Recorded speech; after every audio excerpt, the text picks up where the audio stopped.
Hello दोस्तों। आप सब ये मानते हो कि वॉक करने के लिए, तेज तेज दौड़ने के लिए, डांस करने के लिए, किसी ऊंचे जगह पे जैसे कि पहाड़, उस पे क्लाइंब करने के लिए, स्किपिंग करने के लिए या फिर जिम करने के लिए हमें एक चीज की जरूरत तो लगेगी ही। एंड वो चीज है एनर्जी। तो ये एनर्जी आता कहां से है, एनर्जी प्रोड्यूस कैसे होता है, इस चीज के बारे में आज हम इस लेक्चर में डिटेल में समझेंगे। तो शुरू करते हैं। तो चलिए दोस्तों शुरू करते हैं बिना किसी टाइम पास के। गाइस, ये चैप्टर का नाम है life processes in living organism and part two, जो हमने पहले शुरू किया था। और ये है चैप्टर टू, साइंस टू से, of SSC Maharashtra 10th board. ठीक है, इसका ये है लेक्चर टू। अगर आपने लेक्चर वन नहीं देखा है तो जाके प्लीज देख लीजिए, वो ऊपर के आई बटन में है। एंड गाइस, आज का हमारा टॉपिक है, जैसा कि मैंने बताया, living organism and energy production. तो अगर आप चैनल पे नए हो तो चैनल को सब्सक्राइब कर लीजिए एंड लाइक करके अपने अटेंडेंस लगा दो। तो चलिए शुरू करते हैं बिना किसी टाइम पास के। बच्चों, अब मैं आपसे कॉमन सा क्वेश्चन पूछता हूं, बहुत ही सिंपल सा क्वेश्चन, और वो है रेस्पिरेशन मतलब क्या। प्लीज वीडियो को पॉज करो और नीचे कमेंट करो रेस्पिरेशन का मतलब आपको क्या पता है। गाइज, आप में से मेजॉरिटी लोगों ने कमेंट किया होगा the action of breathing. The action of breathing, ये कुछ भी गलत नहीं है इसमें, बट रेस्पिरेशन का एक और डेफिनेशन होता है, रेस्पिरेशन का एक और टाइप होता है जिसके बारे में हम बहुत डिटेल में जानेंगे।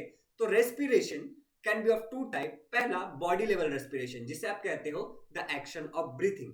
तो ये हमारे बॉडी लेवल पे होता है। दूसरा जो टाइप है रेस्पिरेशन का, वो है सेल लेवल रेस्पिरेशन। ये हमारे सेल के लेवल पे होता है। अच्छा, इसमें होता क्या है, तो थोड़ा सब्र करो, आगे चल के हम लोग देखने वाले हैं उसे। ठीक है गाइज, तो बात कर लेते हैं बॉडी लेवल रेस्पिरेशन की।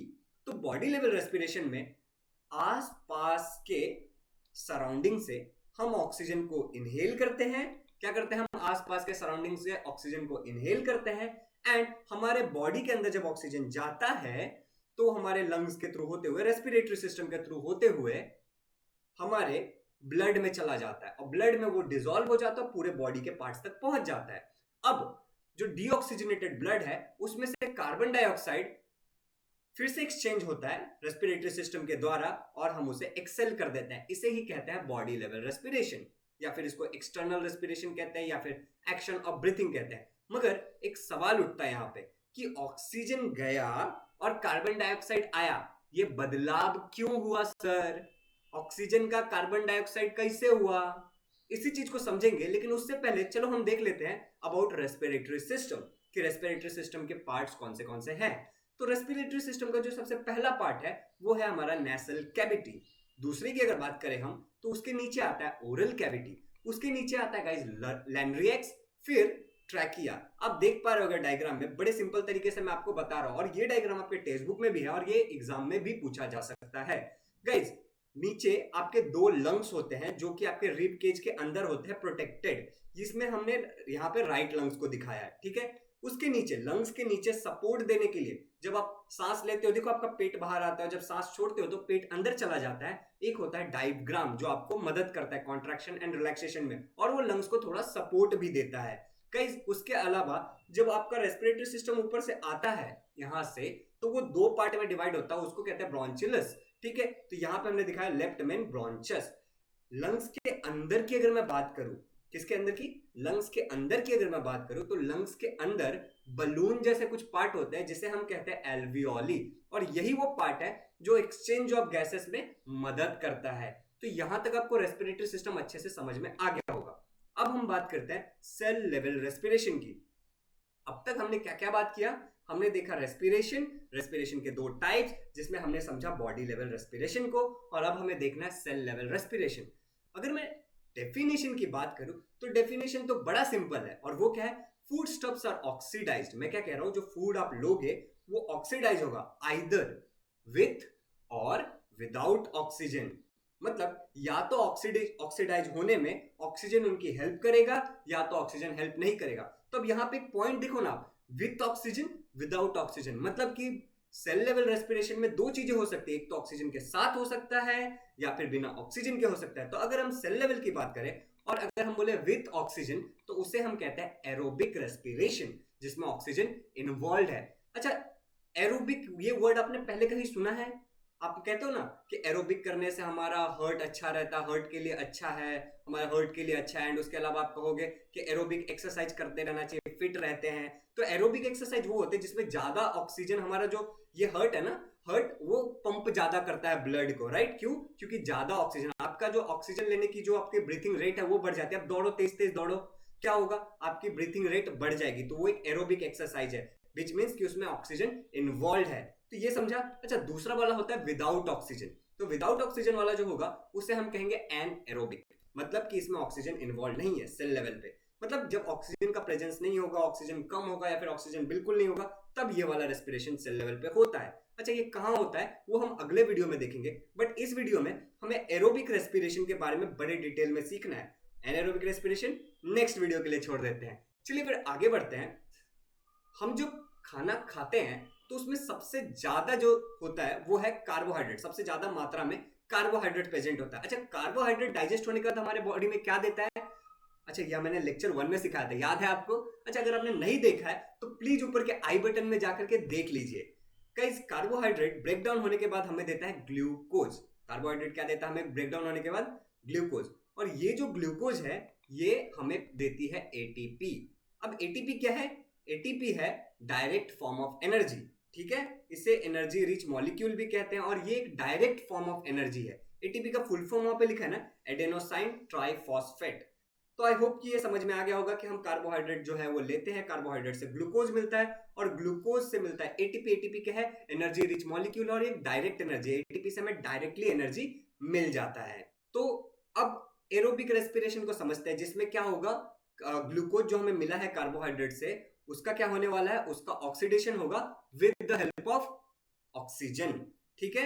और हमें मिलेगा एटीपी। तो देखते हैं कि ग्लूकोज से एटीपी तक का सफर कैसा है। मगर उससे पहले एरोबिक रेस्पिरेशन का मतलब है, in aerobic respiration glucose is oxidise in 3 step. अगर हम एरोबिक रेस्पिरेशन की बात करें तो जो ग्लूकोज है वो 3 स्टेप में ऑक्सीडाइज होगा। स्टेप नंबर 1 है ग्लाइकोलिसिस, स्टेप नंबर 2 है ट्राई कार्बोजाइलिक एसिड साइकिल, जिसे क्रेब्स साइकिल भी कहते हैं, और स्टेप नंबर 3 है electron transfer chain reaction, etc reaction, electron transfer chain reaction. अब एक एक करके सबको देखेंगे। तो पहले देखते हैं ग्लाइकोलिसिस। गाइस, ग्लाइकोलिसिस जो प्रोसेस है वो हमारे सेल के साइटोप्लाज्म के अंदर होता है। मैं कह रहा हूं ग्लाइकोलिसिस का प्रोसेस हमारे सेल के साइटोप्लाज्म के अंदर होता है। अच्छा, तो हम लोग बाहर क्या कर रहे हैं? चलो साइटोप्लाज्म के अंदर। तो ये आ गए हम साइटोप्लाज्म के अंदर। ऊपर आपको दिख रहा होगा न्यूक्लियस और चारों तरफ आपको दिख रहा होगा the power house of cell. अच्छा, इसका मतलब क्या होता है the power house of the cell? Please comment करो। गाइस, ग्लूकोज, ठीक है, जो हमें मिला है कार्बोहाइड्रेट्स के ब्रेकडाउन होने के बाद। इस ग्लूकोज में आपको दिख रहा होगा 6 कार्बन है, राइट? ये 6 कार्बन वाला ग्लूकोज जब ऑक्सीडाइज्ड होगा, ठीक है, तो हमें मिलेगा 3-3 कार्बन वाला पायरुविक एसिड। और वो भी पायरुविक एसिड के हमें मिलेंगे 2 मॉलिक्यूल्स। कितने मिले? 2C3H4O3, मतलब C3H4O3 ये है पायरुविक एसिड, इसके हमें मिले 2 मॉलिक्यूल्स, ठीक है? खाली यही मिलेगा क्या? नहीं, इसके अलावा हमें मिलेगा 2 ATP, 2 NADH2 और 2 H2O। मैंने ATP बताने के समय आपको बताया था कि ATP is direct form of energy, जिसका फुल फॉर्म था एडेनोसाइन ट्राइफॉस्फेट। तो NADH2 क्या है? NADH2 is a indirect form of energy. Indirect form of energy मतलब क्या? कि आपको डायरेक्टली वो एनर्जी नहीं देगा, वो पहले किसी और चीज में कन्वर्ट होगा और फिर उससे आपको एनर्जी मिलेगा। Are you getting it? मतलब ऐसे नहीं खाने का, ऐसे घुमा के खाने का, ठीक है? तो NADH2 भी आपको समझ में आ चुका होगा। NADH2 का फुल फॉर्म क्या है सर?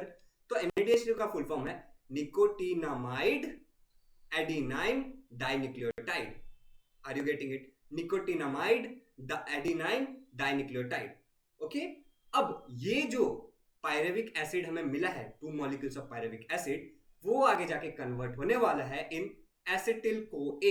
एसिटिल को ए क्या है? एसिटिल को एंजाइम ए, एक तरीके का एंजाइम है, ठीक है गाइस? अब उसके आगे मैंने 2 क्यों लिखा है? दैट क्योंकि हमारे पास 2 पायरुविक एसिड है तो हमें वो भी 2 मिलने वाला है।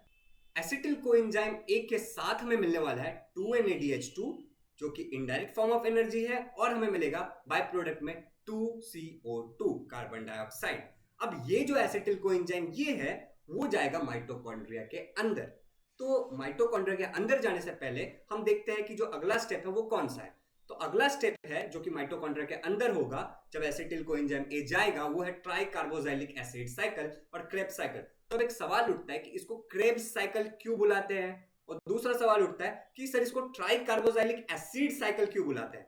कार्बोजाइलिक एसिड, ये आपने कभी सुना है?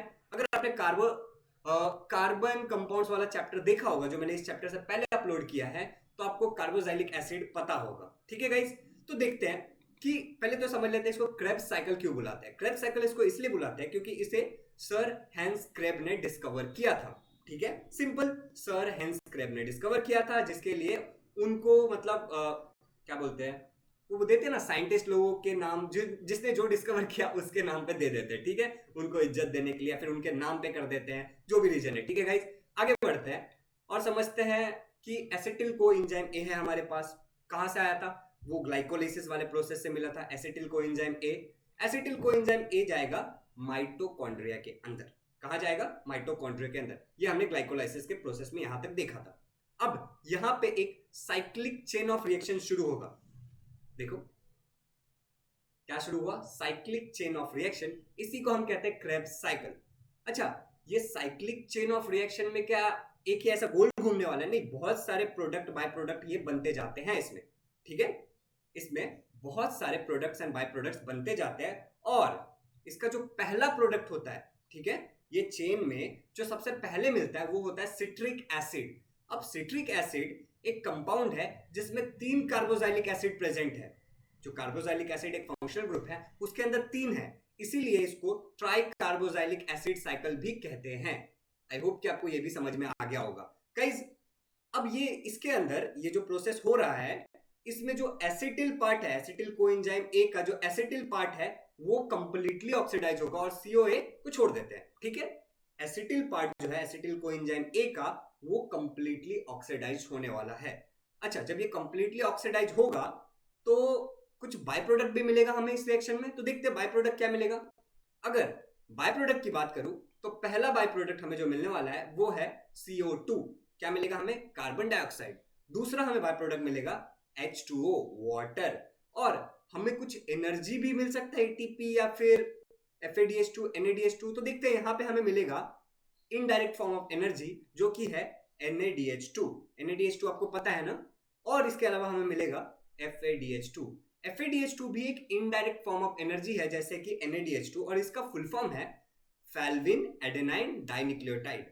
Flavin adenine dinucleotide. I hope guys कि यहां तक आपको समझ में आ गया होगा। स्टेप नंबर 2 भी आपको समझ में आ चुका है। अब हम आगे बढ़ते हैं स्टेप 3। तो एक बार स्टेप 2 को समझ लेते हैं। एसिटिल कोएंजाइम ए गया माइटोकॉन्ड्रिया के अंदर।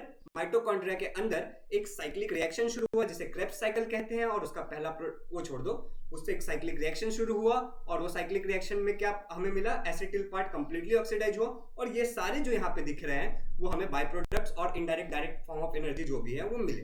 ठीक है, अब आगे बढ़ते हैं।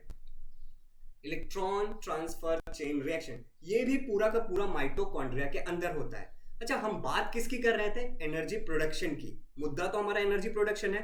पावर हाउस ऑफ एनर्जी किसे कहते हैं? माइटोकॉन्ड्रिया। इसीलिए सब माइटोकॉन्ड्रिया के अंदर हो रहा है। तो electron transfer chain reaction, mitochondria के अंदर क्या बचा हुआ है? NADH2, FADH2 काफी सारे हैं जो ग्लाइकोलाइसिस के प्रोसेस से आए, उसके अलावा जो दूसरे प्रोसेस में हुए, क्रेब्स साइकिल में हुए। तो ये सारे NADH2, FADH2 ये तो इनडायरेक्ट फॉर्म ऑफ एनर्जी है, मतलब कि इनसे अभी तो एनर्जी नहीं मिल रहा है। तो NADH2, FADH2 जो इनडायरेक्ट फॉर्म ऑफ एनर्जी है, जब ये ETC साइकिल के अंदर जाएगा, इलेक्ट्रॉन ट्रांसफर चेन रिएक्शन के अंदर जाएगा, तो ये कन्वर्ट हो जाएगा डायरेक्ट फॉर्म ऑफ एनर्जी में। डायरेक्ट फॉर्म ऑफ एनर्जी कौन सा है? ATP। तो NADH2 हमें देता है 3 मॉलिक्यूल्स ऑफ ATP, ठीक है, और FADH2 हमें देता है 2 मॉलिक्यूल्स ऑफ ATP, ठीक है। NADH2 हमें देगा 3 डायरेक्ट एनर्जी ATP, और FADH2 हमें देगा 2 डायरेक्ट एनर्जी ATP। गाइस, इन सब के अंदर कुछ बाय प्रोडक्ट भी तो निकलेगा। सबके अंदर जो बाय प्रोडक्ट निकलेगा वो है H2O। तो यहां पे होता है ये पूरा का पूरा पार्ट खत्म। ओके गाइस, हमने क्या क्या सीखा? एरोबिक रेस्पिरेशन को बहुत अच्छे से सीखा है। एक बार वाइंड अप कर लेते हैं क्या सीखा है। हमने सीखा रेस्पिरेशन। रेस्पिरेशन के 2 टाइप जाने हमने, जिसमें हमने पहले वाले टाइप की बात की जो है एरोबिक रेस्पिरेशन। एरोबिक रेस्पिरेशन में ग्लूकोज का ऑक्सीडेशन होता है with the help of oxygen, जो होता है 3 पार्ट में। पहला है ग्लाइकोलाइसिस, दूसरा था क्रेब्स साइकिल या फिर ट्राई कार्बोक्सिलिक एसिड साइकिल, और तीसरा था इलेक्ट्रॉन ट्रांसफर चेन रिएक्शन। तो आई होप कि यहां तक आपको बहुत अच्छी तरीके से समझ में आ गया होगा।